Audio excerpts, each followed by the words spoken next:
अस्सलाम वालेकुम व्यूअर्स, मेरा नाम है सरफराज और आप देख रहे हैं हमारा YouTube channel Sarfaraz video hub. Friends, आज के इस लेक्चर में मैं आपको क्लास 9 मैथमेटिक्स का मोस्ट इंपॉर्टेंट टॉपिक सिखाने जा रहा हूं, जो है हमारे पास कॉम्प्लेक्स नंबर्स। कॉम्प्लेक्स नंबर्स क्या होते हैं, type of complex numbers and complex numbers को किस चीज़ से डिनोट करते हैं।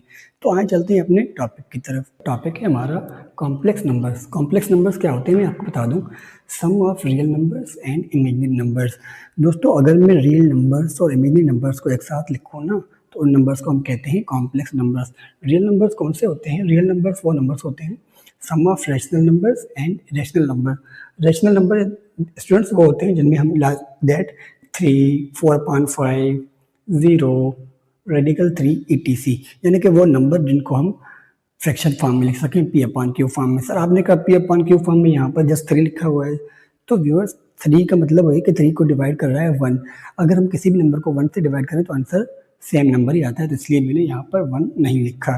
दूसरा हमारे पास इरेशनल नंबर। इरेशनल नंबर्स कौन से होते हैं? वो नंबर्स जो अंडर रूट में लिखे जाएं, तो जैसे कि √3, √7, √5 एंड सो ऑन। दूसरी तरफ है हमारे पास इमेजिनरी नंबर्स। इमेजिनरी नंबर्स क्या होते हैं मैं आपको थोड़ा बता दूं। Those numbers in which iota is involve. ऐसे नंबर जिनके साथ आयोटा लिखा हुआ हो। फर्ज करो मैं आपको बोलूं कि आप मुझे कोई भी नंबर बता दें, आपने कहा सर 5, अब मैं इसके साथ आयोटा भी लिख लूँ 5 आयोटा, तो ये हमारा इमेजिनरी नंबर बन गया। जैसे कि एग्जाम्पल 3 आयोटा कामा √-3 कामा 5 आयोटा। सर आपने कहा कि वो नंबर जिनके साथ आयोटा मल्टीप्लाई है वो इमेजिनरी होते हैं। √-3 के साथ तो आयोटा मल्टीप्लाई नहीं है। स्टूडेंट, चाहे जो भी नंबर हमारे पास रूट में नेगेटिव आ जाए ना, उसका मतलब होता है कि वो हमारा इमेजिनरी नंबर है, और उसको हम लिख सकते हैं कुछ इस तरह से, आयोटा √3। तो अगर आपके पास कोई भी नंबर अंडर रूट में आ जाए, वो नेगेटिव का हो, तो वो मतलब हमारा इमेजिनरी नंबर होता है। देन हमारे पास general form of complex numbers. Complex numbers are always denoted by z which equal a plus iota b। अगर आपसे कोई भी सवाल करे एग्जाम में कि general form of complex number में बताएं, तो आप कहेंगे z equal to a plus iota b। Second number है इन ऑर्डर पेयर। किसी भी कॉम्प्लेक्स नंबर को ऑर्डर पेयर में किस तरह लिख सकते हैं? a, b।